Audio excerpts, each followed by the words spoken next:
Hi everyone, welcome back here to the channel. In today's video, we're going to look at what happens to a person's deceased estate if they die without leaving a valid will.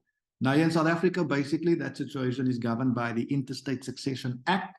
And what I'll do is in the description below this video, I'll put a link to a copy of the act so you can check that out in your own time. But what I also did is I prepared a few slides that summarize the key provisions of the act, and that will give you a very good idea of what is supposed to happen if someone dies in each scenario without leaving a valid will.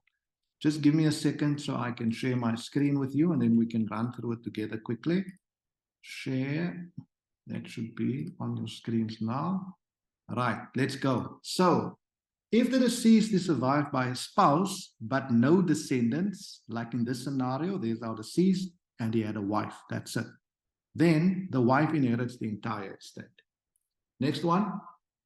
If the deceased was survived by descendants, but no spouse, like in that scenario, our deceased, no spouse, but 3 children, then the children inherit the entire estate in equal shares.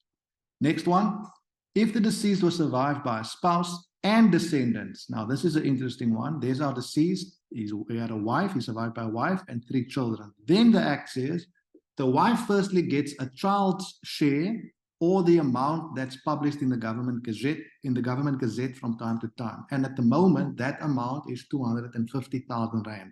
Whichever is the higher, that's what the wife will get. So how does all of that work? Now, let's take an example. Let's say in this case, our deceased left an estate worth 2 million.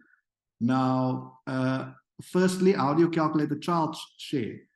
A child's share is calculated basically by taking the number of descendants plus 1, and then you divide the value of the estate by that number. So 2 million divided by, in this case, number of descendants 3 plus 1, that's 4.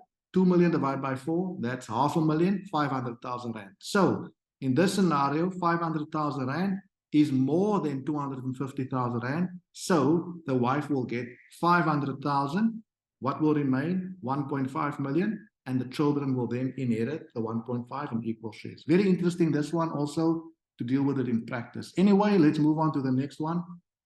Deceased survived by no spouse and no descendants, but by both parents. Like in this example, there's our deceased, mother and father still alive, but no spouse and no parents. No spouse and no descendants. Then the parents inherit the estate in equal shares. Next one. Deceased survived by no spouse and no descendants and 1 parent only. So there's our deceased, there's mother and father, but mother is predeceased. Now in that example, obviously the father will inherit the entire estate. Here's a bit of a tricky one also. If the deceased is survived by no spouse, no descendants, 1 parent, and the descendants of the predeceased parent, like this example here, there's our deceased, mother and father, but mother's predeceased. Now there's 2 brothers, descendants of the predeceased parent, the 2 brothers. So now what happens now? Now the act says the father will inherit half of the estate, and then the other half will be split between the 2 brothers equal. What happens if the deceased is survived by no spouse, no descendants, and no parents, but only the descendants of the predeceased parents? Now let's look carefully. There's our deceased, mother and father, both predeceased, but there's the 2 descendants of the mother and father, which is also his brothers.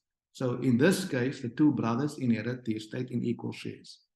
Guys, that's it. That's the scenarios you'll find in practice often, and that's how the act deals with inheritance if there's no will. Now, I hope you found that useful. I hope you found some value in that. Thank you so much for watching. I'll see you back here next time. And until then, take care and cheers for now.